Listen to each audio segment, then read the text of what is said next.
There's a scary character in Brazil named Cuca. She has the face of an alligator and looks like a witch. Parents will tell their kids, "Go to bed or Cuca will come for you." Cuca was like a warning, a way to scare kids into sleeping. Few had ever seen her, but everyone knew her. But while Cuca may be a creature of myth, there are real-life figures whose very names can invoke that same sense of dread, not only to children, but also to adults. Most especially adults. What happens when the boogeyman steps out of the realm of fiction and into reality? It's kind of like a ghost story. It's like an urban legend, but then when you see him, your heart goes. Yeah. What does he look like? He's big, really big, like just really big. In the 1980s, in the streets of Liverpool, whispers could be heard of a black man who would quietly appear from the shadows, do weird, strange things to unsuspecting young boys before vanishing like a ghost. This urban legend lasted for years and was even used by parents in a playful way to get their kids off the streets when the sun was setting. Get inside quick or Papa Lucky will come for you, and the children will come running inside the house. Of course, the adults knew Papa Lucky was a joke. He was not a real person, but every new week there will be someone saying that they have seen Papa Lucky on the streets. A story circulated that he will approach his victims and ask, "Pop or Slash?" He was supposedly giving them a choice between rape or having his initials carved on them. The first week was James Vaughan, who was by then 16 years old. He was on his way to play snooker on a Friday afternoon when he heard a voice calling him. When he turned around, he saw a 7-inch muscular man blocking his path.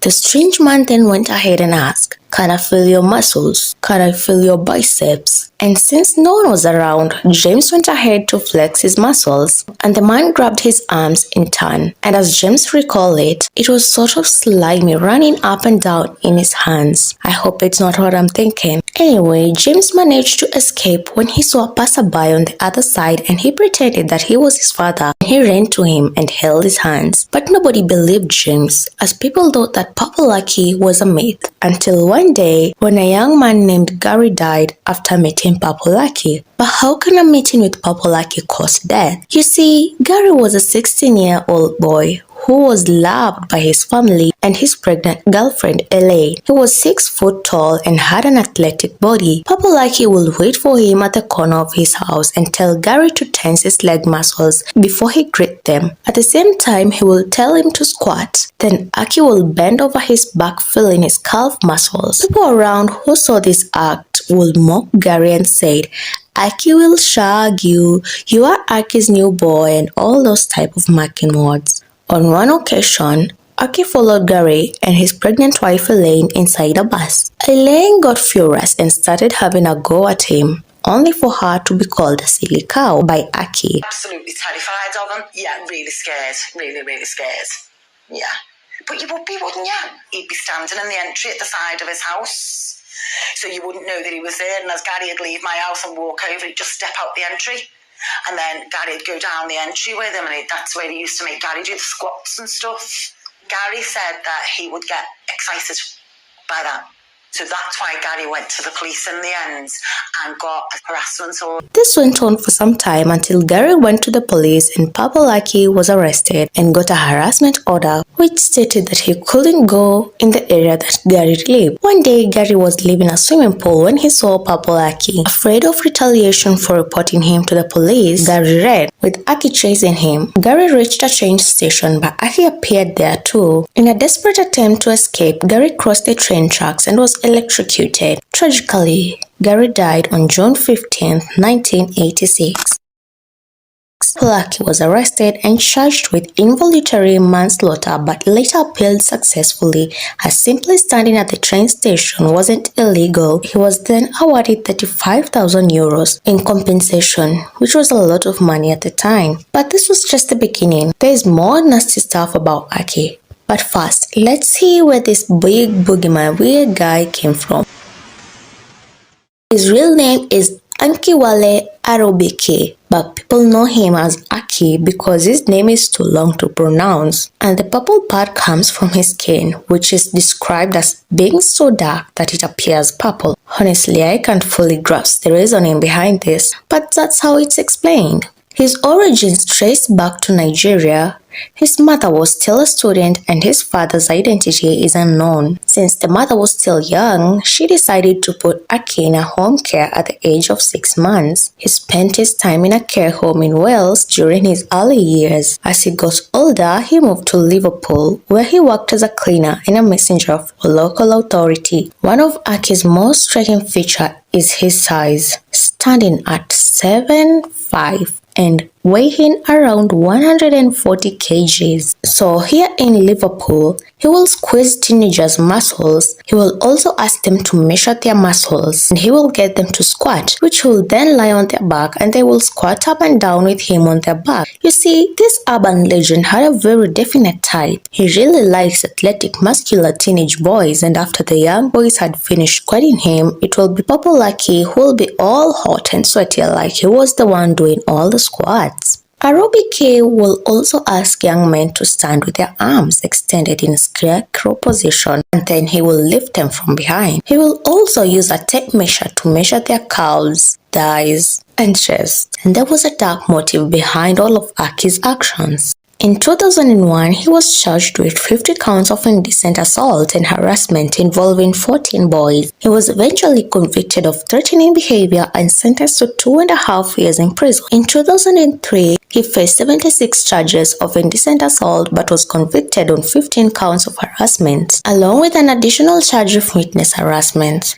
The witness harassment charge stemmed from him placing a gun through the letterbox of a family who was pressing charges against him. This family was later relocated under the Witness Protection Program. He was trying to touch my brother and feel my brother's arms.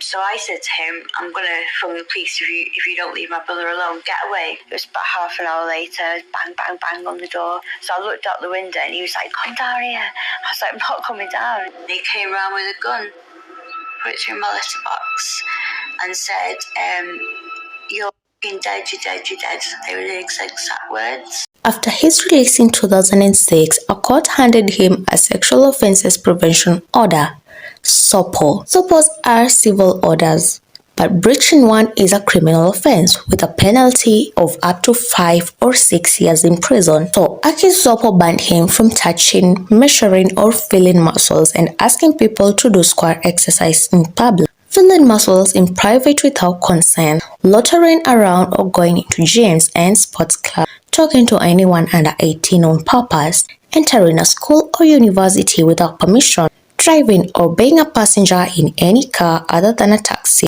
In short, he was grounded. In November 2007, Aki was sent back to prison. He'd breached the SOPO by traveling to Preston, approaching a man in a shopping center and touching his biceps without his consent. Aki was sentenced to 6 years in prison for this one. The judge in this case states that you are a danger to young men and your behavior is strange and obsessive. While in prison, he continued with this weird, disgusting obsession. He will trick new inmates into getting stuck in the hole at the back of a chair.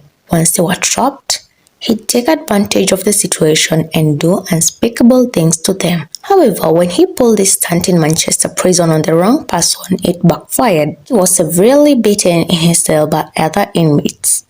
The situation escalated the next day when the members of Liverpool's criminal underworld paid a visit to the sister of the man who had been stuck in the chair. They kicked down her door and slashed her face, sending a brutal message that no one messes with Aki. Did I just forget that he will also measure inmates' muscles by using a shoelace? Yes, Aki does this a lot.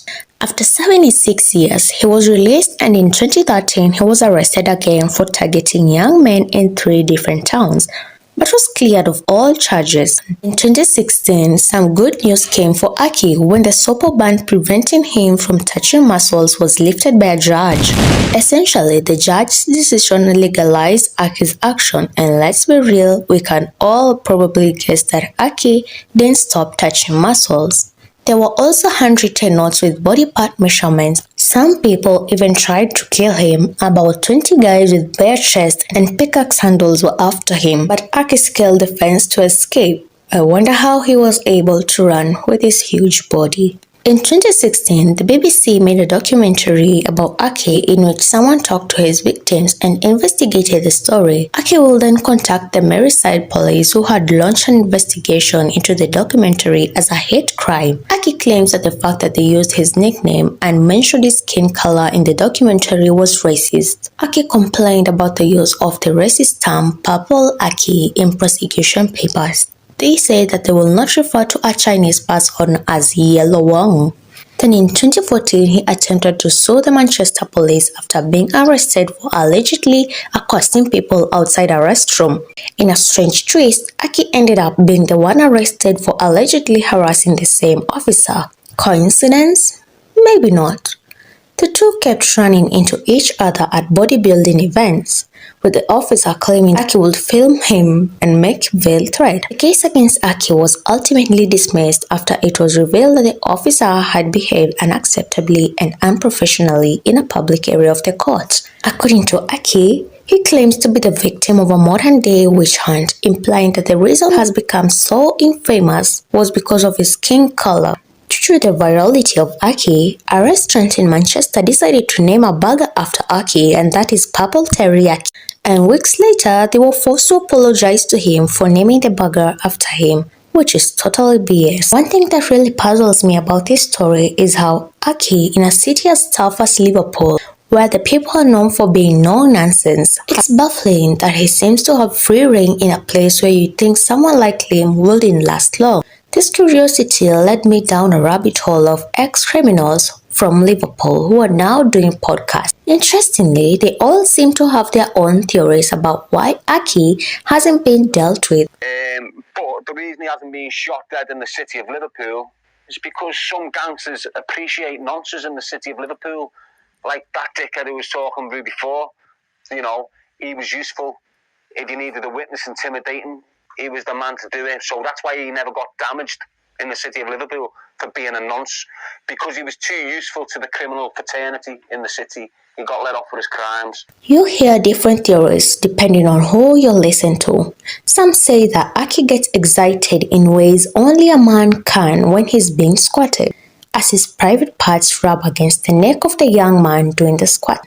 Aki himself once admitted in court that he has an unusual obsession with muscle development and the potential of young men to improve their physiques. Maybe this is some kind of fetish that Aki has, and my guess it's something close to stenologia, which is sexual arousal from the display of strength and muscles. Honestly, this whole story is bizarre, and it's no surprise that Purple Aki has become a bit of a meme or a joke to most people.